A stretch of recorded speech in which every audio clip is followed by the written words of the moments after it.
Good evening, everyone. Greetings. Thank you for coming to Garfield Middle School and for being here for our forum tonight, Housing a New Approach for a New Century. My name is Ian Andrews. I'm the Executive Director at LakewoodAlive. Before we begin, I wish to offer gratitude to a few people and some organizations.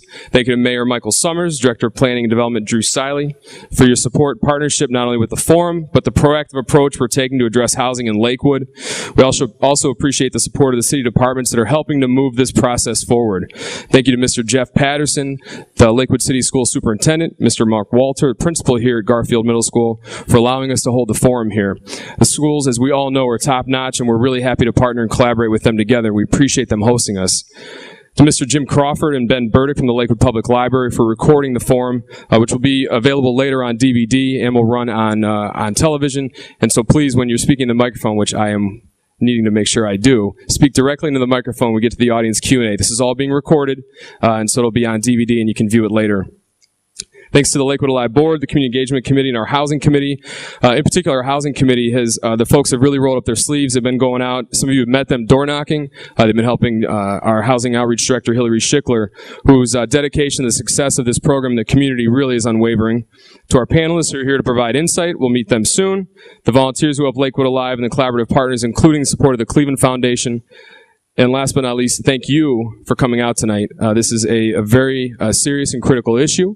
You're here, you're engaged, you have questions, you have concerns, and we're just really glad that you're here to be a part of this. So we will start with Mayor Michael Summers. I'd like for him to say a few words, and then we'll move into Director Siley. Mayor Summers.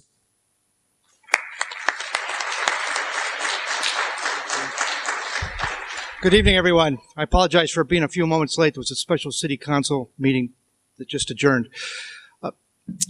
Had we been sitting here 100 years ago, 1912, we would have been amidst the greatest, probably, building boom, probably in Cleveland. 50% of our houses were being built about now.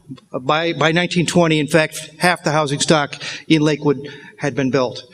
And basically another 15% would have been built from 1920 to 1939. So 65% of our houses were built prior to 1939. And in that era, it was a fairly unregulated environment, and those houses have served families in Lakewood very well.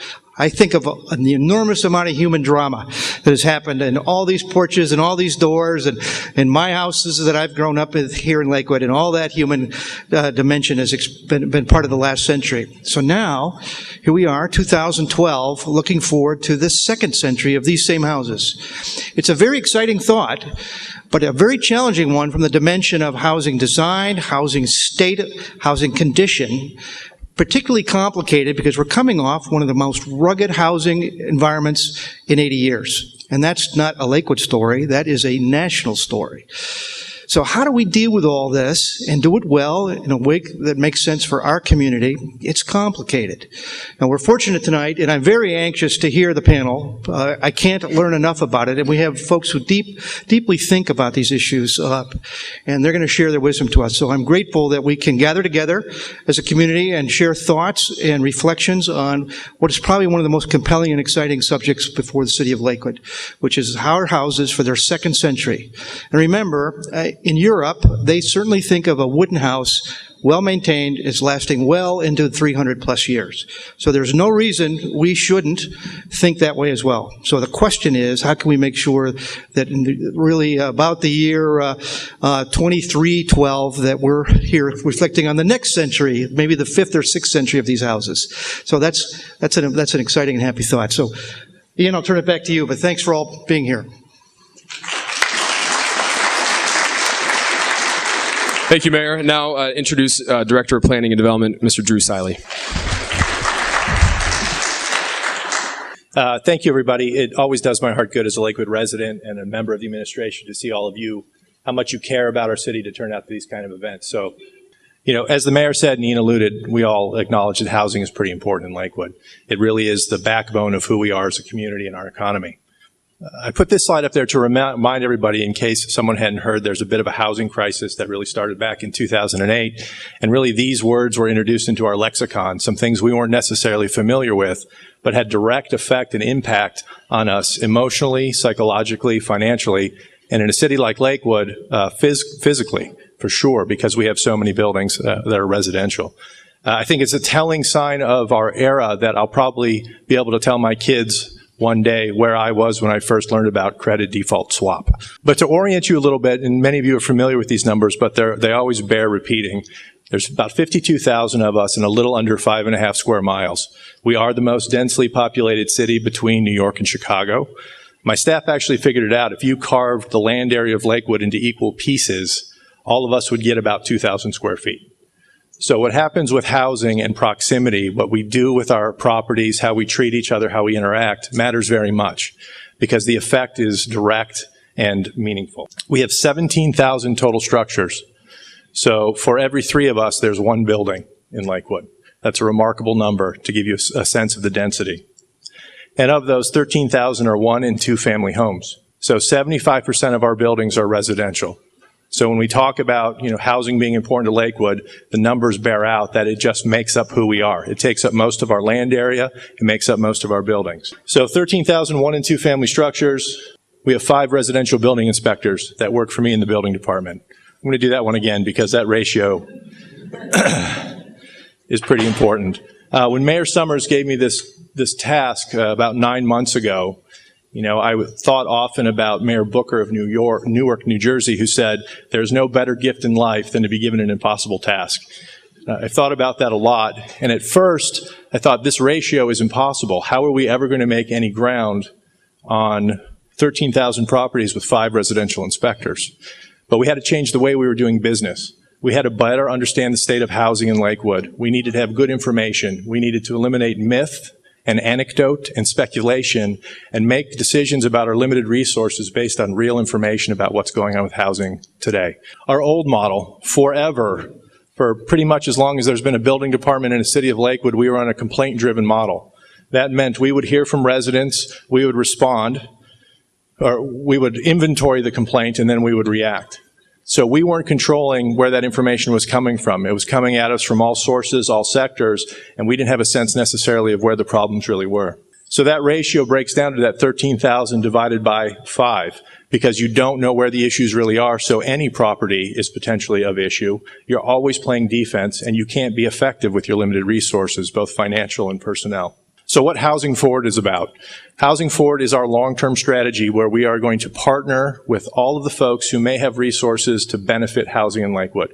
Nonprofits, all of our residents. The mayor's often quoted as saying, there are no passive customers in government, and all of you being customers of the administration have a role in how we're going to maintain our housing stock. But what we've changed is, the first day of planner school, back when I was in graduate school, you do inventory and analysis. You understand the situation. You identify the problems. You look at the issues. You know what you have in front of you. You then develop a strategy. How are we going to act on that good information? And then the most important step is to go into action.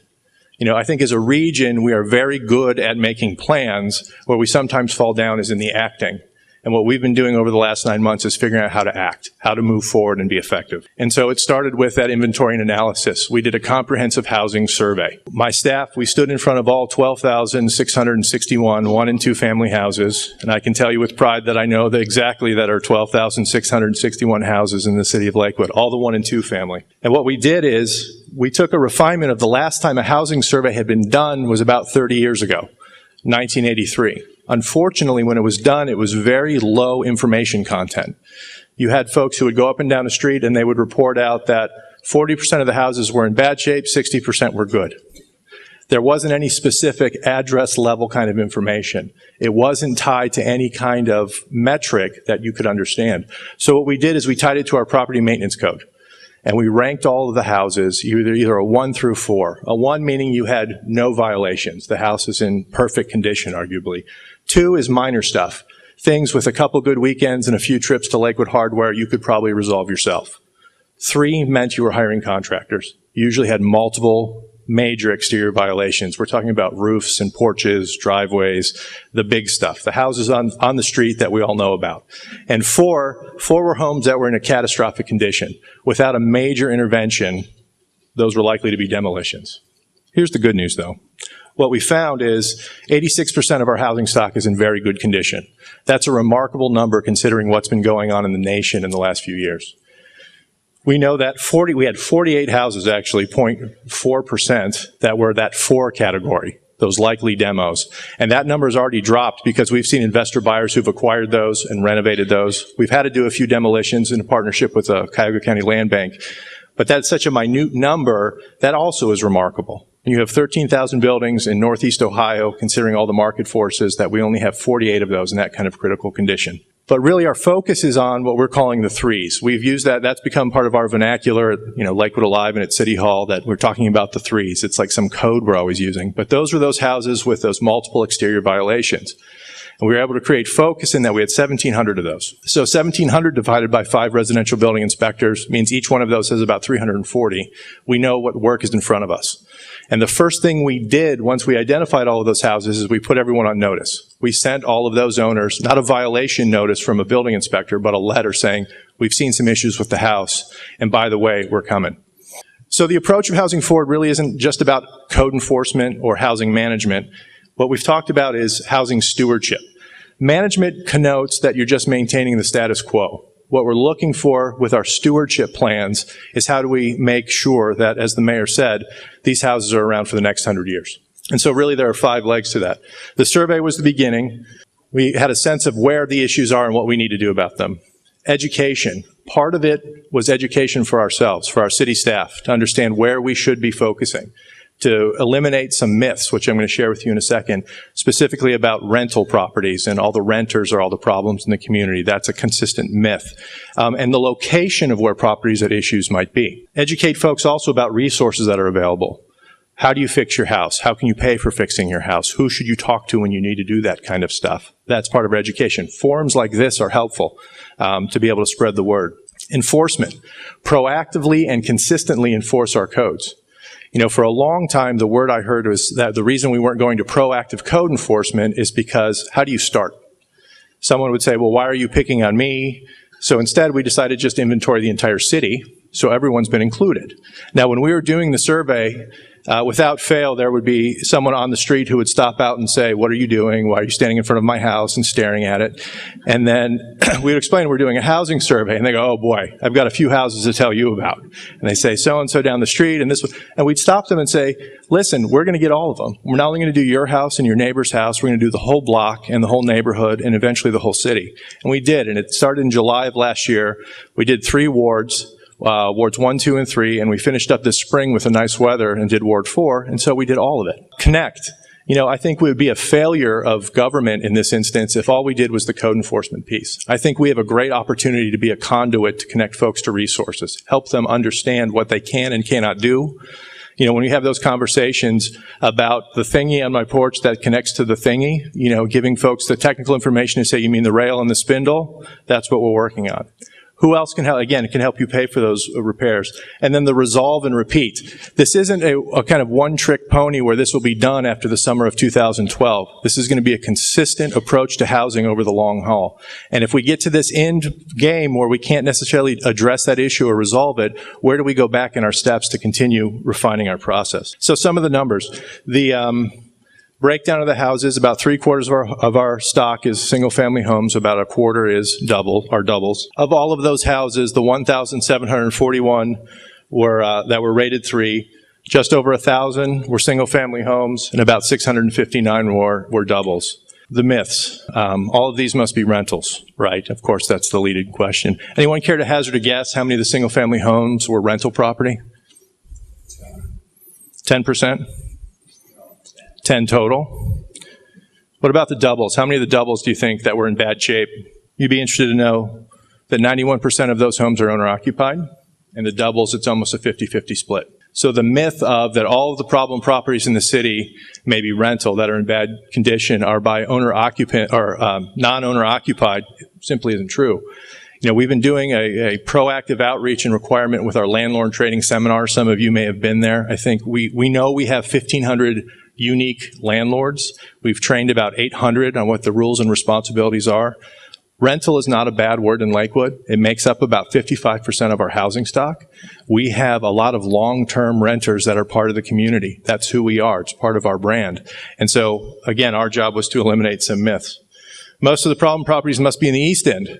It's Birdtown. It's close to 117th. Not true also. If you look at the survey, blue and green are good, yellow and red are trouble, and you can see it's pretty evenly distributed all the way across our 5.5 square miles from one end to the other. So what that tells us, again, is we now understand more about our city. So again, the education piece, technical information, resource information as far as financial. We're hosting a resource open house on May 9th. I think there's some collateral out by the door. You'll all be seeing an email about that in the near future to help you understand how do you talk to a loan officer? What grants and programs does the city have? Who else can help you? So how do you start on the enforcement? What we did then is another data-driven decision. We looked at a geography in the city that had the highest density of those properties rated 3. And you can see it here. That area is between Detroit and Madison, from Marlow to Woodward. About 22% of the houses in that geography, which is kind of central city, were rated 3. So that's where our focus is. We started on April 2nd, a street at a time. Our inspectors are in those neighborhoods. We're citing folks. It's been in a pretty interesting spring. Since we sent the letters to all of the property owners who were rated 3 back in January and February, there's been a tremendous amount of activity without a correction notice. You've probably noticed a lot of the roofs going up, a lot of the contractors in the neighborhoods. That's already happening. We're seeing that movement. Connect. This is an example of all of the partners we have. We have limited resources. There are no big gorillas that are going to fix everything in one shot. But if we're coordinated and we collaborate, we can take advantage of the partnership from all these folks and really make some headway. Resolve and repeat. These are photos from just the last couple of weeks. All the activity you see in the community. This one's a little bit hard to see, but you can see the house on the left. That was actually one that was rated a 4. That was in such bad condition. You can see what it looks like today. It's been a complete gut and renovation. Those things are happening. People are investing. So our continuum of care, as we talk about it for housing stewardship. I think it's worth saying that there is nothing that's wrong in Lakewood that cannot be fixed about what's great about Lakewood. And what's great about Lakewood is that all of us working together can do amazing things. We can really make sure our housing stock is in good shape for the next 100 years. It's that important, and I think we can do it. And I thank you for your attention.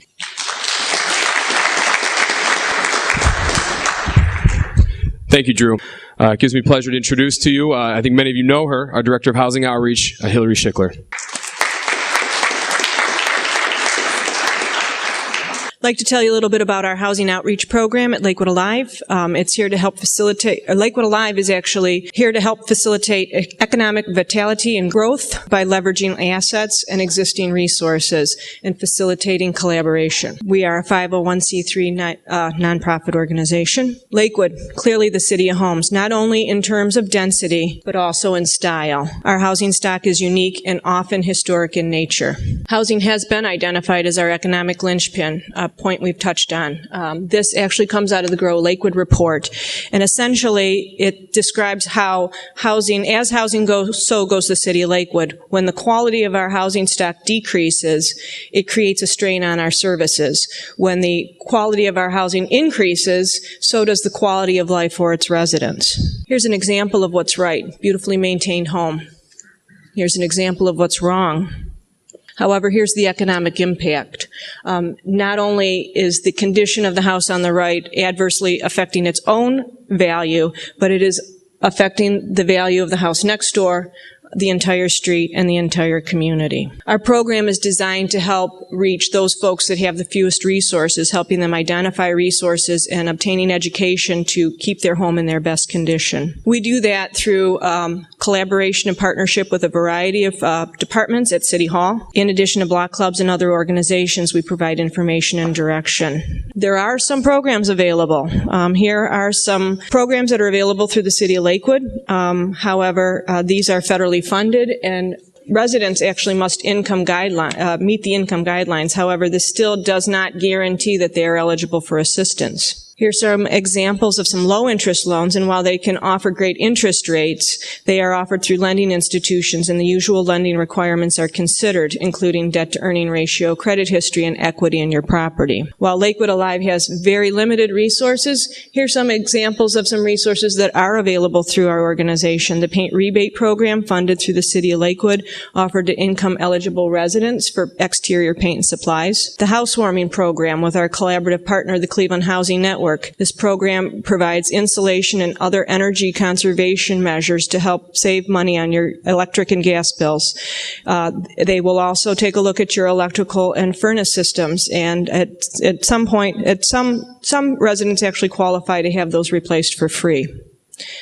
Now, while the focus is on the energy saving, the goal is to try to help folks save money on their energy bills so they can then use those funds for the outside. Neighborhood housing service. This is an example of how Lakewood Alive leverages existing resources. One of the first issues that we encountered when we hit the streets with our program with the number of homeowners that were struggling to make house payments, let alone in a position to maintain their property. In addition to other housing services, NHS provides mortgage counseling services and foreclosure prevention. They have agreements with banks, and they have access to all of the federal programs that are available to homeowners that are facing foreclosure. There's Keisha. She is in our office on Mondays, available to meet with homeowners that either are in the foreclosure process, facing the foreclosure process, or are maybe even at the point where they're having a difficult time making a decision on which bill to pay.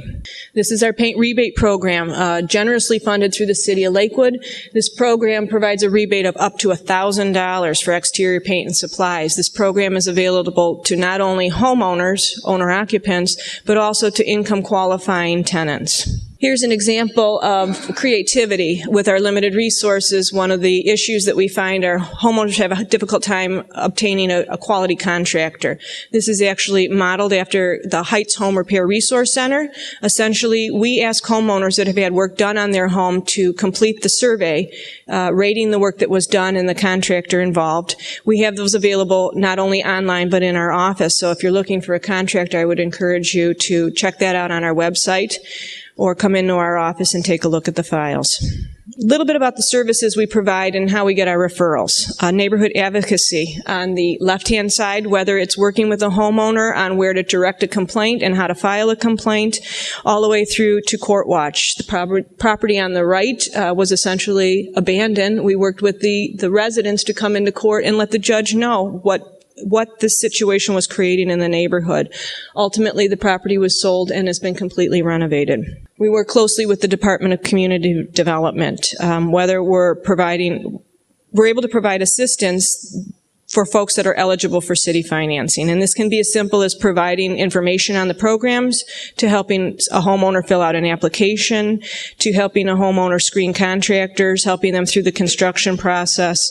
And occasionally we're able to identify additional resources that can help maximize the investment that's being made by the city and the homeowner. The building department. In this example, this was a first-time home buyer that was having a difficult time. The inspector recognized that she was a potential candidate for assistance, referred her to Lakewood Alive. She was able to participate in the paint rebate program. In addition, she also qualified for the housewarming program, which provided a free furnace and electrical upgrade, completely insulated the home, all at no cost to her. We also get referrals from the prosecutor's office. When a property has been cited and there is little or no progress and the inspector has not heard from the homeowner, they may be submitted for prosecution. Code violations are a criminal matter. A prosecutor hearing is held with the homeowner before the case is actually submitted to Judge Carroll. This may be the actual first time that a property owner has had any contact with anybody at the city. In this case, the homeowner was encouraged to contact Lakewood Alive. The property was in foreclosure for a number of years, and the inside conditions warranted demolition. As it turned out, this property was designed by a noted local architect, famous for designing St. Theodosius Church in Tremont, as well as other commercial properties. We worked closely with the homeowner and the bank in coordination with the city and the county land bank. We were able to get the bank to release its interest in the property. The homeowner donated the property to the county land bank, and a quality developer has been identified. Property is under complete renovation right now and will be available for sale in the fall. all. Through that whole process, we were able to save that structure from demolition, save the city money, the demolition costs, and keep that street intact.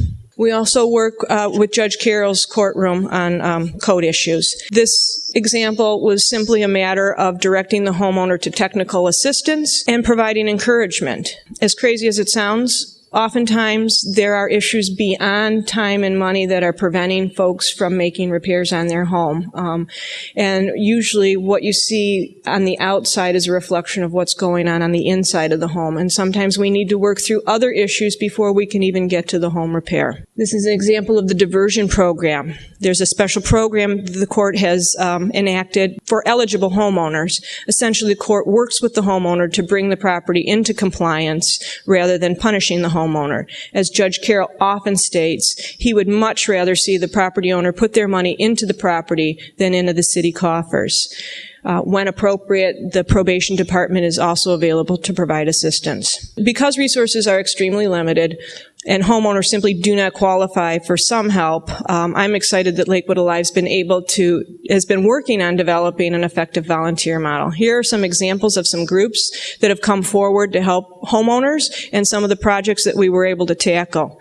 As we move through the examples, I would like to point out that Lakewood's porches and detached garages are particularly vulnerable and need special attention in order to having those small repairs turn into major overhauls. Just some data. Since we've started the program, our housing outreach program began in July of 2009. And you can see by the numbers, we have been steadily increasing our outreach and improving properties. Here are some data on some investment that's happened, and just in 2011 alone, between the three programs, the housewarming program, the paint rebate program, and the city programs, LakewoodAlive was able to help homeowners realize nearly $260,000 worth of investment in just those three programs alone last year. And this is just an example of how we're able to layer resources.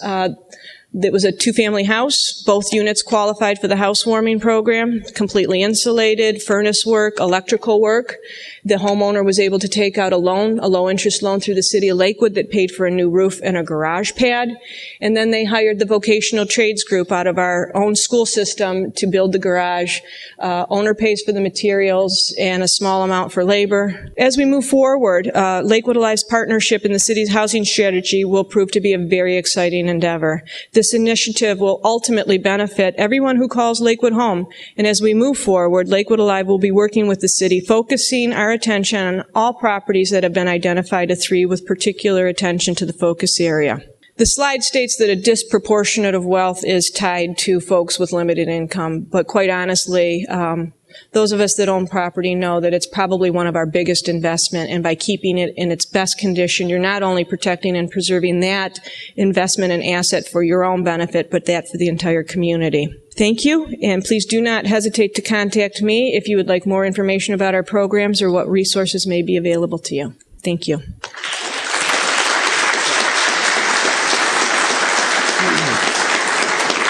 Thank you, Hilary. Okay, so at this time, I'd like to invite our panelists to come on up, if you would please. Please grab a seat, and I'll run down and introduce who we have with us this evening. So we all know Hilary. We just met her. Eric Lowry. He is a realtor with Prudential Lucent Real Estate.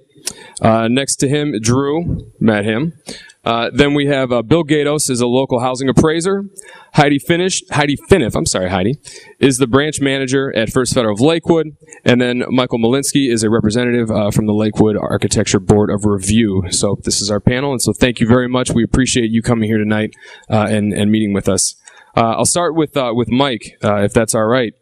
The first question, given that most of Lakewood's homes are nearly a century old, why is it important for our city to maintain the historic character of our housing stock, and which features of a Lakewood house are important to the Architectural Board of Review?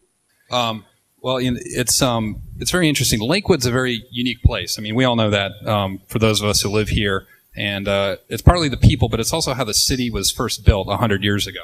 I'm always kind of struck every time I see a map of Lakewood that, if you turn it on its side, it kind of looks like Manhattan a little bit. And the reason I bring that up is that that's another place in this country that was built for density, and Lakewood was really built to support the density that we currently have in this city. The morphology of the city was laid out in such a way that it makes sense for what's there. And by morphology, I just mean kind of like the bones of the city. How our streets work, how our commercial area is laid out along Madison and Detroit, and the houses kind of infill between those two streets. It was done this way 100 years ago because people didn't have cars, and it was, several decades before car use was extensive. And that's why Lakewood's always referred to as a streetcar suburb. The point is, you'd walk to either Madison or Detroit or Clifton, one of the classic streetcar lines, hop it, chances are ride to Cleveland to work. So that's what makes Lakewood unique, is kind of a time capsule of that period 100 years ago. As Mayor Summers mentioned, most of our houses were built at that time. So it's just a very kind of unique piece. Now, and it's actually funny that this kind of idea of a streetcar suburb is kind of all the rage now. I mean, we've probably all, taken a trip out to Crocker Park to do some shopping. That's a very interesting example of a modern kind of interpretation on what Lakewood has been for 100 years. And about 30 years ago, there's kind of a movement called New Urbanism, which tried to bring back the walkable city with mixed use, with residential and commercial mixed together. And Lakewood's had that for a long time, and I was glad when I moved here several years ago that, I found a place that's kind of supported that. So anyway, in terms of features, that we look for on the Architectural Board of Review, as people have mentioned, the front porch is key for a Lakewood home. That if there's one feature on a Lakewood house that makes it a Lakewood house, it's the front porch. And the reason for that is because that porch supports neighborly interaction. It provides a public-private space where somebody can sit out, enjoy the weather, but also interact with their neighbors, see people walking up and down the street. Also, in terms of public safety, if there's people walking up and down the street, there's people watching people walk up and down the street, there's that interaction that happens. So it just makes for a more vibrant community. So front porch is always key. Second thing is quality materials we always look for. And when houses were built 100 years ago, materials were handmade. Shakes on people's houses. Somebody with an axe probably cut those shakes. Now, materials are machine made. Vinyl siding's an example we see a lot. We don't like vinyl siding. It's obviously a durable material, and anybody who's repainted their house knows that it's a very daunting task, and to find a material that lasts for longer than paint does is, very attractive. But you can always tell that that house kind of loses a bit of its character when it gets overlaid with a material like that, a more modern material. And then the third thing is really just the appropriate details for what style the house is. And a lot of that goes, again, to making the house look more handmade as opposed to machine-made. And what we run into a lot is people, again, with failing porches, come in, replace the railings. The railings end up being more a deck style, I'll say, than a front porch style. And that's what we see a lot, that people should concentrate on the historic nature of their houses and the details that were originally built into them. So, great. Thanks, Mike. Appreciate it. Next question for Bill. Along the same vein, talking about the historic nature of our housing stock. As an appraiser, how does the value of Lakewood's 100-year-old homes compare to those of the surrounding communities? What's the forecast, in your opinion, for the long-term home values here in the city? Well, the 100-year-old homes compare very well to its competitive market segment that Lakewood is in. We have to look at the fact that Lakewood's homes, design, and whatever are what competes with the inner ring suburbs, with parts of Cleveland, the West Park area, and whatever where the competition is. It's never going to compete with the Westlake market or the Strongsville market or the Solon market. They're totally different animal. So it's imperative that we look at the market segment that we're dealing with and how it compares. The other thing that's really important with the housing, because you can go to any place in the city of Cleveland of neighborhoods that are of this vintage, and you're going to find very similar homes. The thing that Lakewood has going for it, in my mind, is the sense of incredible community. And that's what brings the housing stock into value, because value is something that's created from the marketplace. I'm going to put I'm going to give you a definition and a platitude. The definition of value is the present worth of all future benefits of anything, either actual or perceived. The platitude is perception becomes reality. Okay, so what we have in our marketplace is a community that is really growing and getting a lot of positive press, both locally, regionally, and nationally. It's incredible. I was involved when the Main Street Corridor thing had started, and the people from the Main Street Corridor said, you know, everybody's trying to build what you already have. Okay, that's what Crocker Park was. They built it downtown. We have it. And as energy becomes more costly, people are looking closer to be in the entering communities. I also think tangentially going forward in the next 3 or 4 or 5 years that the growth and the rebirth of downtown Cleveland is going to bode very, very, very well for Lakewood as we go forward. The other thing that we have in Lakewood, and again, it's not part of the housing, but it's part of the community, and the community is a really important thing, is that we have a really involved intellectual community. All of you folks are out here to do neat stuff, and this brings the community and puts stuff together. So the 100-year-old houses are great, as Mike Summers had indicated. People in Europe laugh at us when we raise a home that's 100 years old. He says it's just getting broken in, and you know, in many of my readings in dealings with colleagues around the country and the world, agree with that. So what we need to do is, with the deferred maintenance items we have to address, is push the clock back, and that's called the effective age of the property. So you make it function significantly newer, and a lot of people are doing that within our marketplace. The other question, so going forward, I think our values are going to be good. I see our values, I can't say getting better, but I see the slack in the rope over the past 5 years coming out of it. The most vulnerable segment in not just Lakewood, but the whole real estate market is the middle of the road property.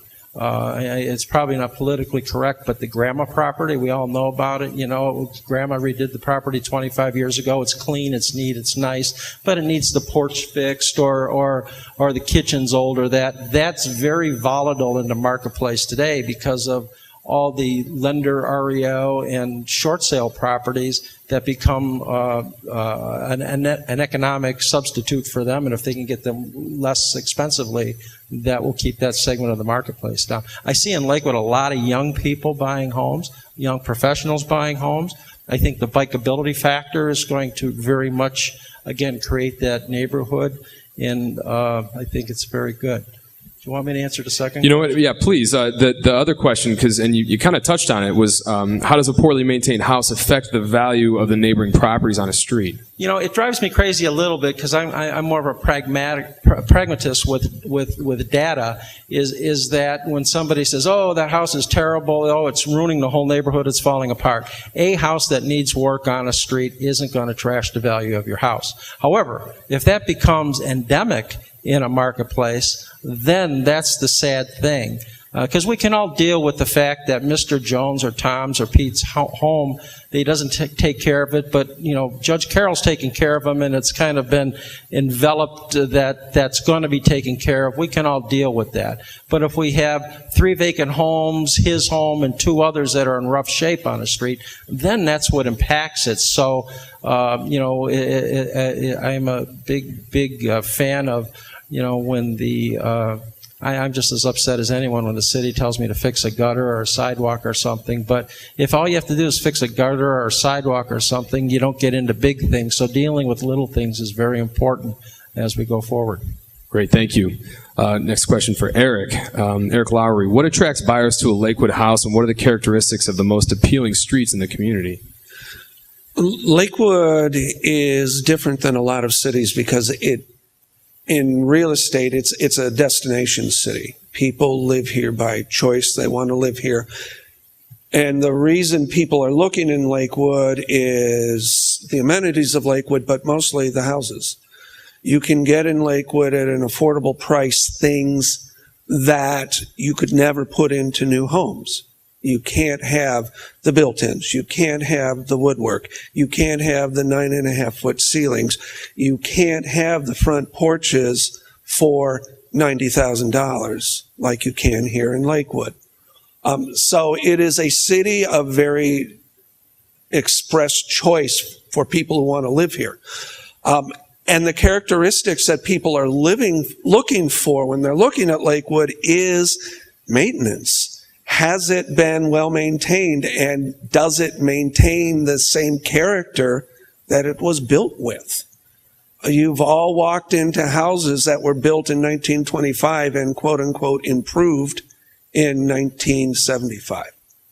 And it's a big difference between that same house that was maybe maintained over the same period of time. So what people are looking for are well maintained. They're also looking for the first floor bathroom and air conditioning, but they are really looking for what our houses have to offer. Now, the more popular and probably more active streets in Lakewood as far as real estate, they look for consistency in the neighborhood. Are all the houses well maintained? Do people have nice lawns? That sort of thing we usually look for. A major complaints are, I don't want to live next to doubles. Well, if it's a well-maintained double, most people don't even see it. And it's really the quality of the neighborhood, not so much the makeup and the type of housing in the neighborhood that matters. Wide streets, deep lots, that sort of thing for Lakewood. Thank you. On to Heidi from First Federal. Beyond the credit of the borrower, is there anything particular about a Lakewood house that makes it easier or harder to obtain a mortgage or line of credit? And are Lakewood's homes a good investment? Say they are. I'm just kidding. They are. Nice. They are. I can honestly say that there's nothing that makes it easier or harder to buy a house in our neighborhood versus any other neighborhood.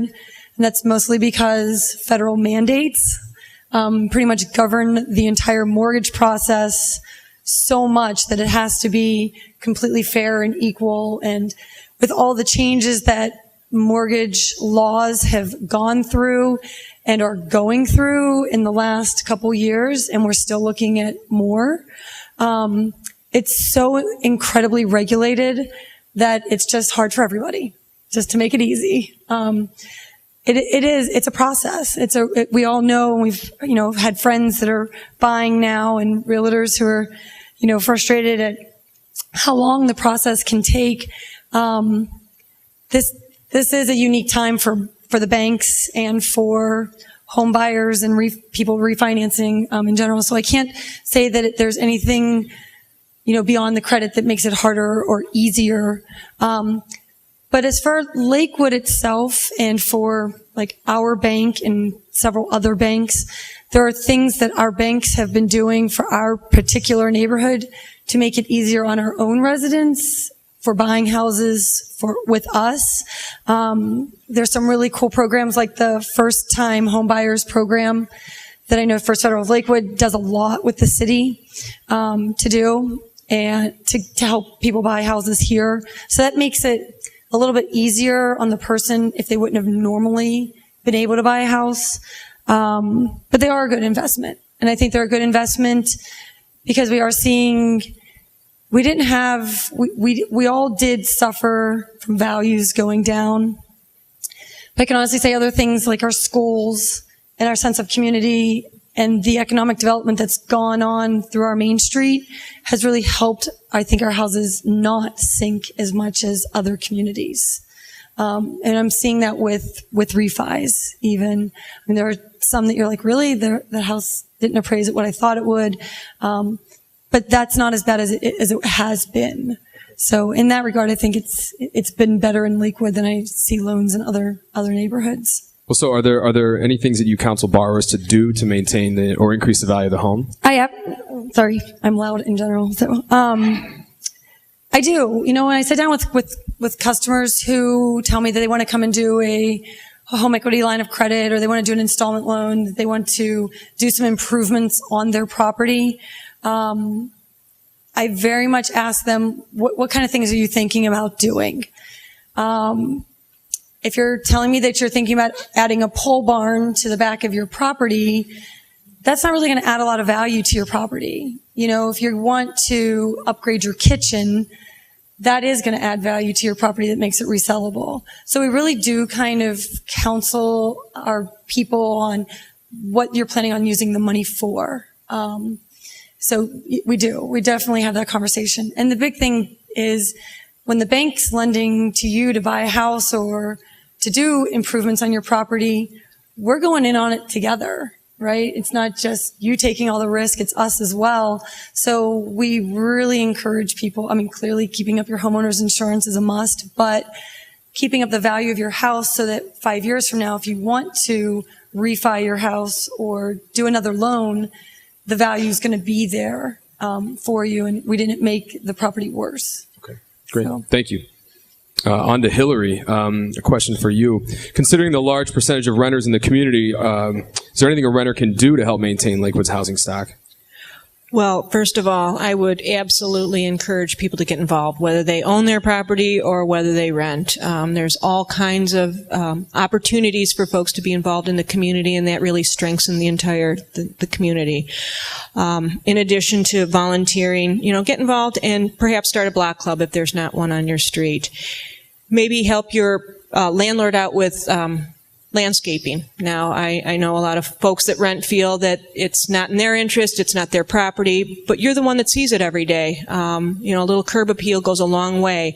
As a landlord, I would welcome the opportunity for my tenant to improve the yard, and I would provide funds to make that happen, so absolutely.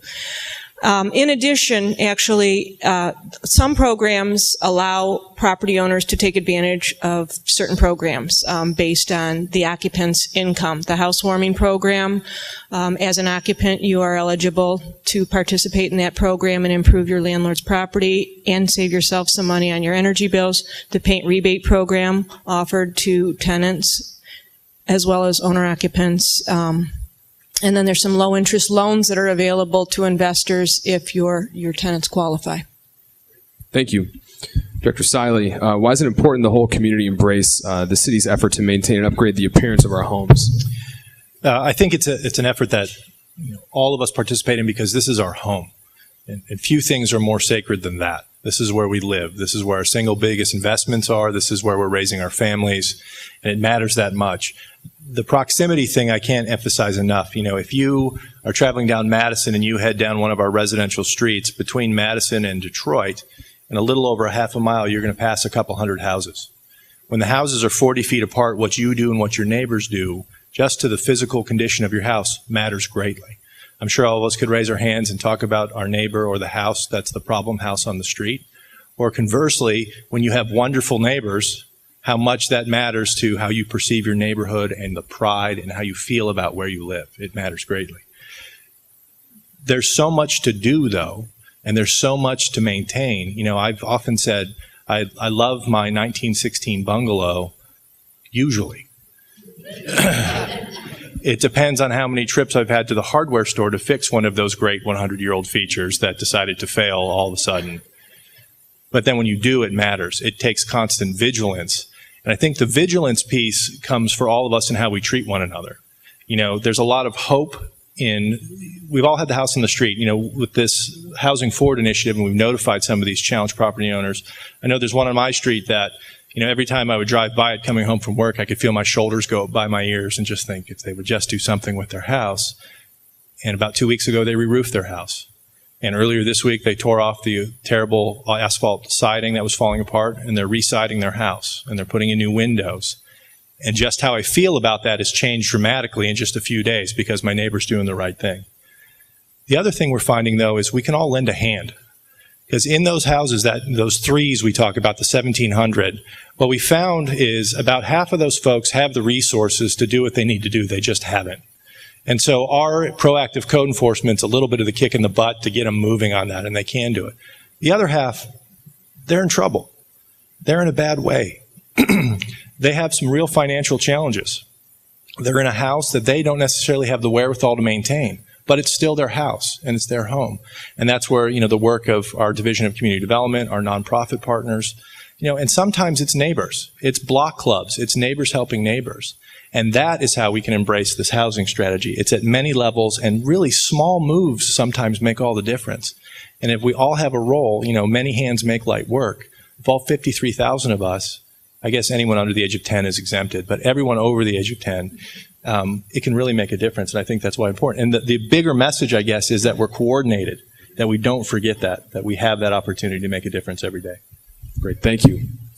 I have one more question for you, Drew. After you, if you clear your throat, are absentee landlords? How big of a problem? How big of a part of the problem are they for Lakewood's housing stock?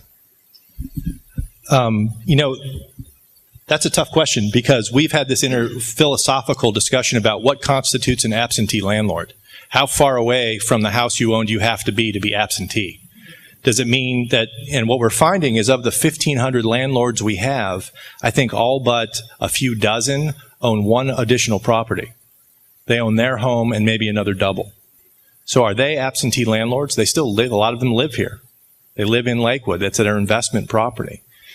We are seeing, though, that some of the major issues come from those landlords who own these kind of tranches of properties. They own multiples, and they're not taking care of them. And this is where I have to say Judge Carroll does a remarkably good job of dealing with them. He has a very good sense of what's going on in the community. We've deployed what we're calling fondly our unconventional warfare approach. We have a very creative law department. We have a strong judge who's supporting us. And to move those kind of intractable properties and get their attention. The landlord trainings has been very interesting. You hear from folks who own 6 or 7 properties, and when they got the letter from us that their house was in bad shape, you would ask them, when's the last time you visited the property? Oh, I don't know, 18 months ago. That's a problem. Now we have their attention and they're showing up. So what we're finding, though, is some of these investor owners that own that one-off, they fall into that financial category where they're in some real trouble. They can't sell that house. They can't move it. They don't want to use it anymore. They don't want to be a renter. They don't want to be a landlord, but they don't have a lot of options. And I don't have a good answer to what's going to happen with that, but it weighs on my mind and we're working on it. Great, thank you. Thanks to the panel. Now we would like to open it up to the audience. It's not one house that's in bad shape on the block that makes all of the difference. It's usually multiples, or it becomes kind of an endemic issue. But on the other side of it, we saw, for years, the city, we didn't tear down any nuisance properties. Under the Fitzgerald administration, they made a lot of changes to make us able to do that, and the land bank became available. It was very interesting. We had those owners that would not deal with these properties for years and years. And then we sent them the nuisance declaration, and then you show up to knock on their door with an excavator. It's amazing what kind of attention you get. And then all of these other absentee landlords, the line would be out the door at the building department where they're showing up, paying attention. So there is something to be said about those properties in that horrible condition, being dealt with, I guess. That gives hope. Thank you. The gentleman in the back first, and then we'll get to you, sir. You're speaking of investment, and I bought my house 7 years ago here for $148,000, and now I'm told it's worth $92,000. So what do the realtors have to say about that, and what's the future for me?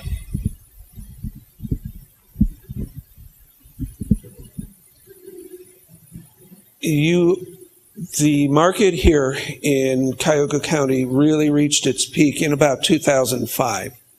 And it has been a slow decline since then, and at times it was more precipitous. But we here in Northeast Ohio have probably a head start on the recovery as opposed to most of the nation, because we've been in this longer than most people. Is there a recovery? At the moment, more houses are selling.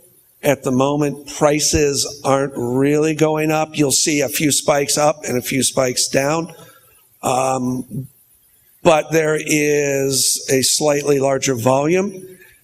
I think what we're seeing are good properties that are correctly priced and well maintained are selling at a premium, because a lot of the properties out there have not been well maintained and either aren't correctly priced for the type of house or their condition. If your house has dropped $50,000 in value, it depends on who's telling you that value, but it's going to be a while before we recover, if we totally get back up to where we were. and its demand becomes the driving engine. We are slightly lower right now in all of Lakewood. There's about a 7 to 8 months supply of available housing stock across the board, which is better than 2 or 3 years ago when we were at about a year's worth of supply. And a healthy housing market is about a 3 to 4 month supply. So we're about halfway there, and it's getting better. And what I'm seeing are a lot of people are improving their properties at this point because they feel they're able to. So I think a few more years down the road, God willing, and the creek don't rise, we'll see the housing market start to really sustain itself and start to rise. Could I ask Bill, the appraiser, to maybe speak about that, if you wouldn't mind? Bill, the appraiser. A little comment about the housing stock we have. At this point of the marketplace, historically on an annual basis in Greater Cleveland, actually, the way the marketplace functions is that it starts to front-end load right now. The selling season starts right now. It starts to front-end load until it'll peak in July, August. It'll kind of tail flat a little bit when we get towards the holiday season. The marketplace starts to dry down, and the first quarter of the year is usually one of the worst quarters of the year because it's usually, sans this year, a horrible winter. Okay. Well, what occurs then when you're looking at the housing stock, it's relative to what the tailing absorption rate was and the amount of stock that's available now. Well, if we're dealing with the shorter part of the year in terms of the absorption because of the timing of the year, and people are starting to front-end load and list their house in anticipation of the sale market, what happens is that housing stock number gets a little bit front-end loaded. And so it's probably not as hefty as that. I have seen in many of the analysis I've done recently, though, exactly to Eric's point, is that the well-maintained homes are selling. I just finished a project on a very, very pristine home, and Drew was talking about the homes that were renovated. Two of the homes that were renovated, one had a 10-day marketing time, the other one had a 45, and another one is at 62 days. Pristine homes. The marketplace wants it. Young professionals are buying them. Grandma's home, you'll see 180, maybe a year. So it depends on the market segment you're dealing in. Great. Thank you, sir. Lakewood streets are relatively narrow, and houses tend to sit sort of right on top of the street. So when you're at the end of the street looking down, the homes look kind of overwhelming. And if they're not well maintained, then they look terribly overwhelming. Trees do make a difference. A tree-lined street, no matter how narrow, does make a difference.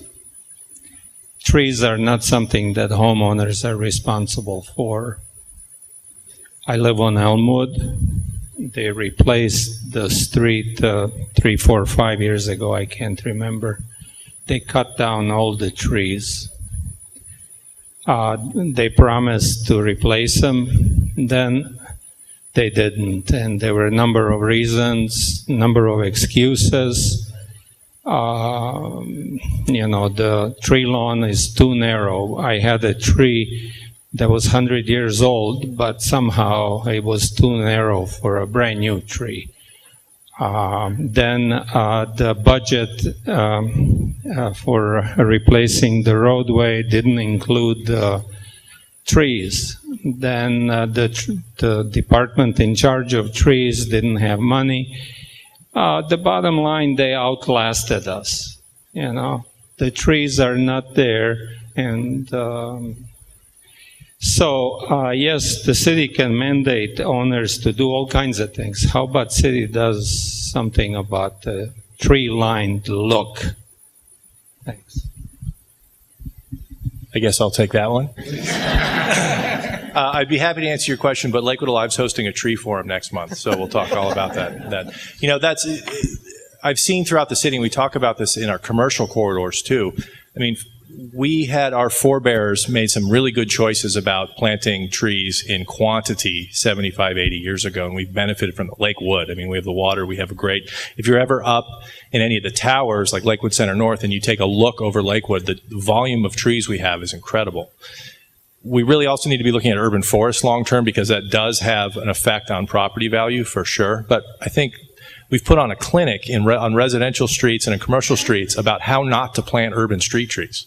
You have those 2-foot wide tree lawns, and then almost always you see the sidewalk is heaved and all those kind of issues. So what's the remedy? I don't know, but putting a tree back in that tree lawn doesn't always make sense. Do we look at a partnership where, you know, maybe the city's bulk buying trees, working with neighbors, and you're doing something in your front yard where that tree actually has a shot at being successful and growing and canopying? Go up and down Detroit. Look at all of the honey locusts that we have planted that are Dr. Seuss trees.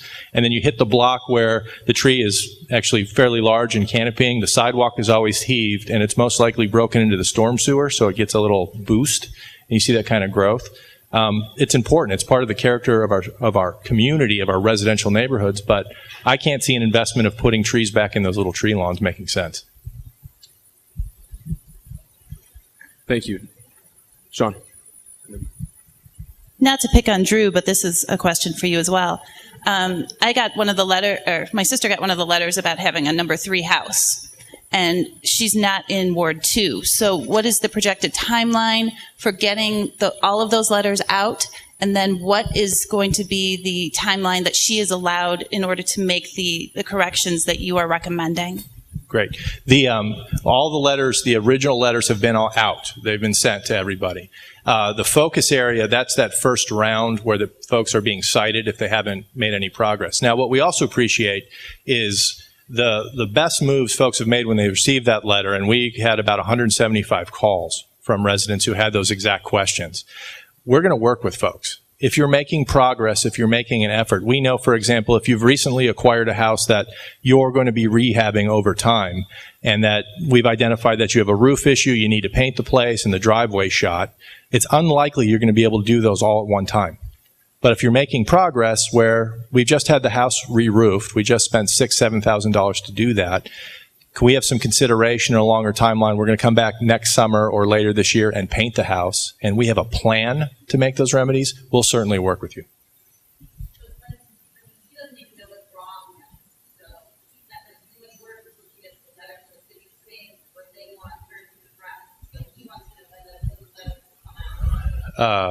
We can talk about where she lives and when we're likely to get over to your neighborhood. But I would also recommend you can call our staff. You can call, Lakewood Alive. The issues with the house, with the 3s, they're not, we're not picking nits. It's not as though, your address wasn't hung correctly. It's big things. When we go out on the survey, we kind of had this chant we would do. It would be, roofs, gutters and downspouts, paint, porches, spindles, rails, stairs, front walk, driveway, fence, garage. So it's big ticket items. There's also, out of 13,000 properties, there's a tiny margin of error that we may have incorrectly rated your house, and we're also happy to reevaluate at that time too. Ma'am, if you'd like to ask a question. One of the speakers talked about making your house function newer. And that sort of caught my ear because my question is, what about adding like solar or newer alternative kind of things, but still staying within the heritage look, so it fits the neighborhood? Well, and that would be part of. I guess are there guidelines or restrictions or that kind of thing? I can only speak from a value and a perception factor, and I think Michael could speak a little bit more intelligently about the pragmatism of it. But I get into green initiative and solar factors frequently when talking to people, and that's a little bit different than pushing back the time and calling the effective age of the property. But it becomes a cost factor.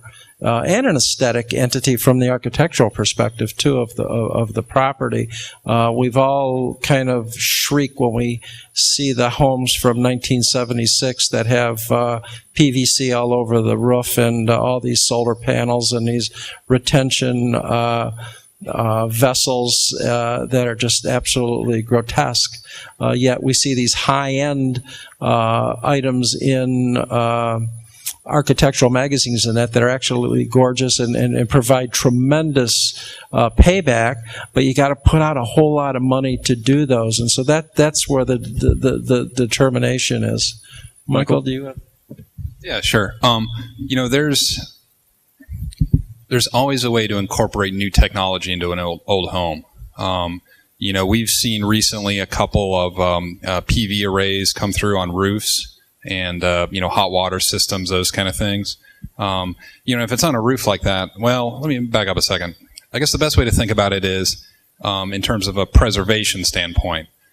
Anytime anybody does an addition on a historic building, the guidelines are usually that two things. Number one, can I tell it's an addition? And that's a good thing if you can. You're not disturbing the original historic character. And number two, can you undo it without messing up, the original historic character of the home? So there's lots of ways to incorporate new technologies like that. But yeah, they have to be done right. They have to be done conscientiously of the historic nature of the structure. But there's lots of ways to do that kind of stuff. So, and we're always open to, on the board at least, looking at those and, helping homeowners who want to do those kind of things. So. Right over here. And then. I was very interested in the concept of the comparison of what is our market competition. And I think it's a real eye-opener to remember that we are not, what you were saying as an appraiser of the housing stock in itself is that the competition is not Westlake and Rocky River or Solon on the east side or whatever. It's West Park and Garfield Heights and more of the first-ring suburbs. And I think that's the housing itself, but that's not the community competition that we're in, or in the economic competition. So I think there's some interesting questions that we'll have to answer here as to Lakewood as a community. Who are its competitors and who are its customers? And that we really tailor that, because right now we're kind of got our feet in both worlds trying to compete on Main Street with Cracker Park and keeping housing up and saying that it's 100-year wonderful housing, but frankly, most people like to have more than one bathroom. And that's not something that we can overlook. So I think that we really have to take into account really what is the comparisons that we should be making. Would anyone like to answer that? The concept that I was trying to bring forward is that we're comparing apples and apples and comparing within the scope of our competitive market segment. Okay, because the general segment of the marketplace that is going to buy a 100-year home in Lakewood is not the same person that's buying a 10-year-old home in Westlake. It's just a different market segment, and the marketplace is significantly more sensitive to what each market niche has. You go to the property in Westlake and you have a bath and a half, and it's holy cow, it's terribly deplete. You go to the house on Elber Avenue in Lakewood, it's got a bath and a half. It's go, wow, we have that half bath. So it's relative to the scope of the marketplace that you're dealing with. We have a question right here, and then I know the lady back there has a question too.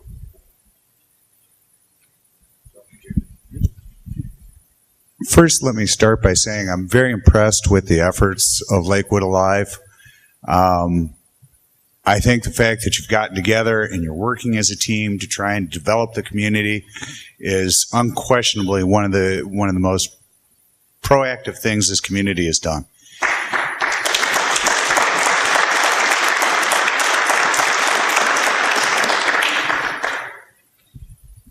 Unfortunately, there are a couple of key issues that I'm kind of wondering about that haven't been addressed. First and foremost, why isn't the building department here tonight? Why is it I have the Architectural Review Board? Why is it I have Planning and Development? Where is the building guy? I'd like to talk to the building guy. You're talking to him. Okay. We merged departments then the last second year, question. So let's go. Part I'll B. expand my name placard next time. It was just Part a lot B. of words. Part B is, are the inspectors who have done this review historically preservationists or historically restorationists? And the reason I ask the question, Drew, is because Lakewood is going through the same thing that I've been through once before. Unfortunately, I come from Chicago. And we have a community outside of Chicago called Oak Park. And Frank Lloyd Wright happened to call Oak Park home for many years. It has a density very similar to Lakewood and suffered many of the exact same situations that Lakewood has suffered from. They also have turned it around, and yes, just before the housing bubble, 150-year-old Victorians were selling for close to $1 million in Oak Park. Today, I think you can get them for about $350,000. That having been said, what Oak Park came to realize was that there is a real differentiation in the building department between a preservationist mentality and a restorationist mentality. You want me to replace the 100-year-old handrails on my front porch? Great. I'm going to send them to the guy in Montana who's going to soak them and inject them in epoxy, and I'm going to put up those railings, the same railings that were there 150 years ago. And my house is the 1890 Georgian right across the street if you'd like to come by. Because, yes, I don't have handrails. Why? Because they're in... Write down his address. Write it down. Because my hand railings are being epoxy ejected in a shop in Montana, and it's costing me $2,000 to $3,000 to have those hand railings injected. And I'll put them up with great pride and be very happy that they'll last for another 100 years. Does the inspector who comes out and look at my house realize that that's what I'm going through, and how does he find out? Well, hopefully he's talking to you about that. Now, have you been cited for something on your property? Okay. Well, let's talk a little bit about the role of government in this and what the building inspectors do. Building inspectors, by mandate from state codes, are there to enforce those codes to say life safety minimums. The design elements go to our gatekeepers like the Architectural Board of Review.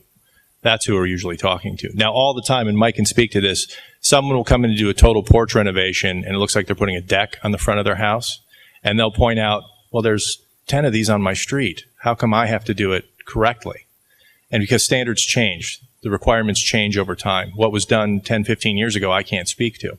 So the fine difference between a restorationist is, you're saying just replace it to make it code compliant, to a preservationist who may well, okay, well, we can, and that wouldn't matter to that building inspector. The issue would be, are you remedying the situation, and how are you doing it?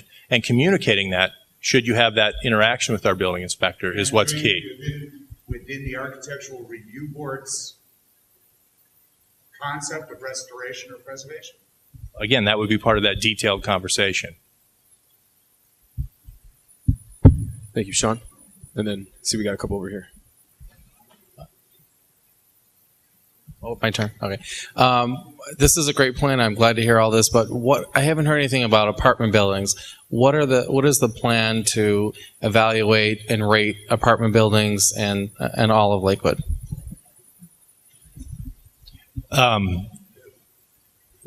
We're still recovering from evaluating 13,000 one and two family homes. But it is important, and we haven't figured that out yet, because those other buildings, we have, I think it's somewhere in the neighborhood of about 1,000, 1,200 commercial structures, like office retail structures. To do this kind of survey with multifamily, I'm not sure how we do the exterior condition piece yet. We're going to start doing that. For the four-suiters, that's easy. But if I go to the Gold Coast and I'm looking at the Meridian, I start to lose an evaluation about 10 stories up. I don't really have a good sense of how to do that yet. It's something we need to do.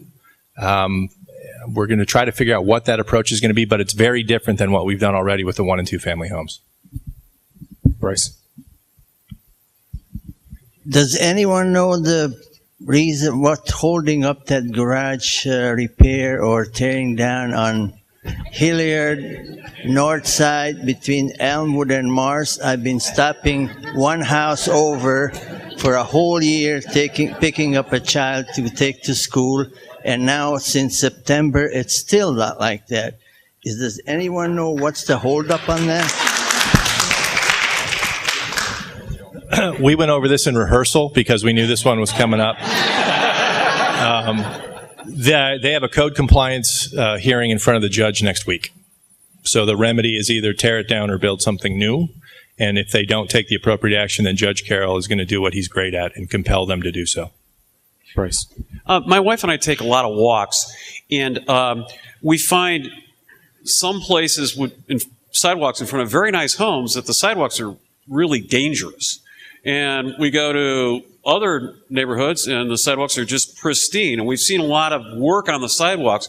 Is the homeowner responsible for those, or how does that all get paid for? The short answer is yes. The homeowner is responsible for maintaining the sidewalks in front of their home. Now, this is a live conversation in front of City Council right now. You know, we have something in the neighborhood of 180 miles of sidewalk. And there were at times in small amounts cost-sharing programs where the city would bulk buy contractor services, and then we would work with homeowners to do that. That didn't necessarily get the kind of distance and traction based on the funding we had available for it. It was such a small program. But that's part of the city council's conversation. The mayor's very much interested. It's a big question. You know, if we're going to maintain our walkability, how do we make that affordable and effective so people can do it? And then it goes to this everything's interrelated part. If you have this big, beautiful tree that's heaving the sidewalk, if I put a brand new sidewalk back in and don't figure out a remedy to work around the tree, I'm going to have the same situation again in a year. So stay tuned. Sean. I got a question for Drew. What kind of program do you have to determine when somebody can't sell their house and move out of town and rents it? Do you have a way to know who's doing that? And because I'm a landlord, I have to comply with smoke alarms, CO2 detectors, a housing inspection. I have to pay for each unit. If you could just please hold the microphone. I have to pay for each unit, you know, and I see a lot of people just moving out, right, and putting their house up for rent. How do you keep track of that?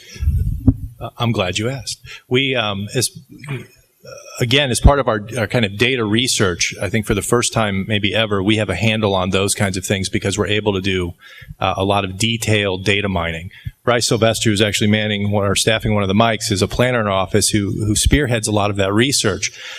What we were able to do is we found through the survey, and not only did we understand the physical condition from the survey, we started doing that data mining to understand the backstory. So we looked at things like foreclosure, tax delinquency, water usage, housing license status, tax mailing address of the owner, those kinds of things. And what we found is, you know, everyone who has a rental property for a 1 and 2 family is required to have a housing license. We found there's a few hundred other folks that don't. They've moved out of town. We're able to ascertain that now, and we're going to add them now to that list for compliance. Same thing with vacants. You know, City Council did a nice job about a year ago authoring some legislation that required a vacant housing license. What it requires is that we document that your house has been unoccupied for 180 days. It's a little tricky, but we figured out how to do that too. The way that ordinance was written is as though we were already tracking vacants or had an effective way to do it. We weren't. So now what we did is by looking at things like, for instance, we worked with our water department to find out which properties had water shutoffs at the curb. When a house is vacant, they've cut it off, they've pulled the meter. We found we had about 210 of those. We had our inspectors when they were out, and anecdotally, they saw a house, like, I think it's vacant. You know, we see the mail piling up. They go and check to see if the electrical meter's been pulled. We're checking that. We're looking at postal vacancy. So we're able to track more effectively than ever exactly the kind of situation you described. Right over here. Bryce, go ahead. If you please give her the microphone. Sorry. I said when you file your taxes too with the city, you can list if you're a tenant in a house, you can list your landlord. I thought I'd add that. Thank you. Okay, please. I know that we're specifically talking about residential housing, but I have a concern with the continued dilapidation of the Gamley dealership, and why is that not being addressed? I personally have filed a couple of complaints over the last year and a half, and it just continues to go down and down and down. And it's, you know, for those of us that live on Grace and Cohasset and the neighboring streets, it's just making our properties look that much crappier. You know, there's a whole other panel up here of folks who can. That's a great question. The western half of that was approved earlier this year, late last year, for the redevelopment. There's a Family Dollar going in at that corner. The other half, no.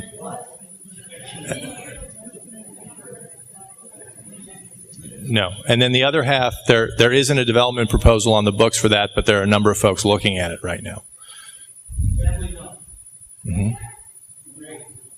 Okay. That was last week's fight. Randy. On a positive note, you're talking a lot about programs for paint and for people who can't perhaps afford it, but I'd like to stress some of the positive things. Some of the panel members have talked about the community and the community feelings that we have, the positive community feelings we have in Lakewood. I'd like to stress the peer pressure aspect of living in Lakewood. Somebody mentioned Grace. For some reason, if you live on Grace, you're peer pressured into painting your house with 5 or 6 fabulous colors to make your house look like the Queen Anne's that are beautiful on that street. And I'd like to commend the Lakewood Historical Society for doing the home tour. And I know the Chamber of Commerce does restoration awards for residential. I'd like to encourage LakewoodAlive and the city to sponsor things that work on the peer pressure aspect of people who enjoy living in Lakewood, like driving down or walking down the streets of Lakewood and say, well, look at that guy put up that stone wall. That's giving me some ideas to do the house. So I'd encourage the city and LakewoodAlive to do more of those kind of programs. Great.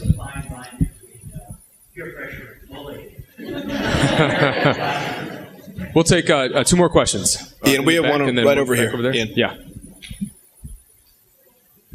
I have a question about the home inspections on real estate.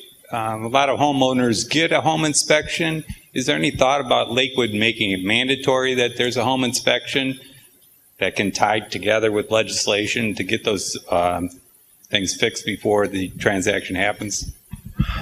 There's, for any rental property, when it's changing hands, there is that inspection. Even if it's rental going to owner occupied, there is a discussion. City Council's advancing that. I know in the administration we've talked about it. We're at that point of sale inspection. We're learning from peers. Cleveland Heights has a point of sale inspection. How do they do it? How do we do it at scale? What's the benefit? And we haven't gotten through that process yet, but it's very much on our to-do list coming up. Sean? I can kind of talk about that. Oh, yeah, please. Well, I forgot. And even with the banks, there are so many, between FHA loans and VA loans, all of those loans, they have mandatory inspections as well. So, and I'll tell you, you could probably speak to it too. There are so many more loans being done under some kind of, special program anymore that the conventional loan is not the normal loan anymore. So virtually every house is getting some kind of inspection. Thank you. I'm in the process of purchasing a double in Lakewood conventionally, funnily enough. But my question is, so this house needs definite work, but Hilary's program talks about tenants that can get work done for them. I don't have tenants in this house, but I can't get another loan to do the work that I want to do to make this a very desirable home to live in. So I'm kind of like in this catch-22. I'm going to have a home loan to pay for the double, but then I need money to make the improvements in order to get the quality of tenants that I want.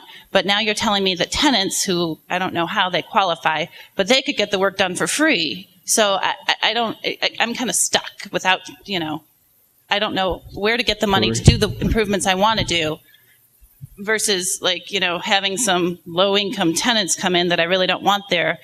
and then letting the work be done for them. You know what I'm saying? Right. And I only mentioned that your tenant's income may qualify you for some programs. The one through the City of Lakewood, the loan for renovation is at a 5% interest rate. If you have equity in that property, and I don't know how much money you're putting down or how much it's worth, ultimately, there are some incredible low interest loans available. Cleveland Restoration Society was just able to reduce their interest rate down from 3.5% down to 2%. The HELP loan that's offered through 5 different lenders is the interest rate is reduced by county participation, and that is eligible for not only an owner-occupied property, for an investment property as well. My neighbor down the street was able to take advantage of that particular loan, and it was a 1.8% interest. So while low-income tenants do have some programs that they're eligible for, it's certainly not, nobody's coming out and doing a whole bunch of work for free for limited income tenants. However, if there are federal dollars associated, the feds want to make sure that low income people are benefiting. So, to answer the question, like I say, you can go to the city if you have no other alternative, but you're looking at 5%, which is probably not your best interest rate there. Bill? Could I make one comment too? I am frequently in the position where somebody's acquiring a property that does need some capital improvements, and they go to their lender, and and different lenders have different products, where it's an acquisition and development type thing, where they're buying a property for $100,000 or they need to put $20,000 into it. The lender comes back to me and says, Bill, what is this going to be worth when it's done? I say it's worth $150,000. They will then commit whatever their LTV is, 80% of that, okay, $120,000, and then they'll escrow the difference for the work that needs to be done until it's done within a concise manner. Then once that's done, I'll reinspect the property to affirm that has been done, and then you end up have your improvements leveraged to amortize for 30 years of the life of the improvements. So there's products like that out there, and that kind of thing happens frequently. Heidi, do you want to speak to this? I agree. Okay, great, thanks. I think there was a question over here, sir. Sometimes they're like called construction or remodeling loans. You definitely expect to jump through a few more hoops. I'll say that, but it is doable. Thank you, sir. I'd like to echo what this gentleman in front of me said in terms of praise for the efforts that are being made. I think they're very good. I've lived in Lakewood an awful long time. Most of my neighbors think I moved in after the Spanish-American War. I do have one concern, though. I've been very diligent in taking care of the things that were asked of me, but I would like to know from the city, is there a methodology or is there some safeguard that these judgments are done very objectively and that they don't vary a great deal? In talking to some of my neighbors, I get the opposite impression. So I think if we think of John Stuart Mill telling us that eternal vigilance is the price of liberty, I think it's a legitimate question. Thank you. And to that, the consistency in enforcement. That a building inspector is a building inspector is a building inspector, and, accounting for some variability between folks. What we've been doing is a lot more training, especially in the survey, to make sure that consistency is showing up. Because I would agree, you have a different inspector come in, years ago, it may be a very different impression, just like you have a different appraiser, a different realtor go through a house, and they would have a different value assigned to it. Our field training, and we did a lot of this with the survey, was to calibrate our folks. So we would do it as a group. What are you seeing? It's just it wasn't the individual left to their own devices. It was that kind of collaborative discussion among professionals about how do you make these determinations. So that's part of our ongoing improvement. Okay. Thank you. We'll end the questioning there, but I certainly appreciate all of your questions, and I would ask you to give yourself a round of applause. We really do appreciate it. Just a few quick points to make. The Old House Fair will be held Saturday, May 5th from 11 to 4 at Harding Middle School. Admission is free. The event seeks to bring home-related resources and businesses together to serve the needs of Lakewood homes and residents who care for them. So I would please encourage you to go check that out. Visit the Lakewood Observer website for more details. You can find out more there. On the 6th, I'd have to give a plug.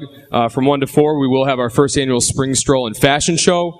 If you like Chock-a-Walk, you'll love the Spring Stroll. You get to visit with local merchants, taste local delicious goodies, and then it ends with a fashion show featuring some local merchants and their wares, as well as a partnership with Virginia Marty College. That will the fashion show portion will be at the Masonic Temple.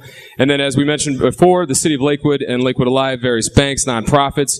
We have our resource open house, University of Akron Lakewood, on Wednesday the 9th. 2 sessions, so hopefully you can make one or the other. One is around the lunch hour from 12 to 1:30, and again at night from 6 to 8. The programs focus on the homeowners that were recently cited that we discussed tonight. You can speak with organizations, find out about resources, and enter your name in for a raffle for a free exterior paint job on your home. So thank you all again for coming. We appreciate your support. Have a wonderful evening. Thank you.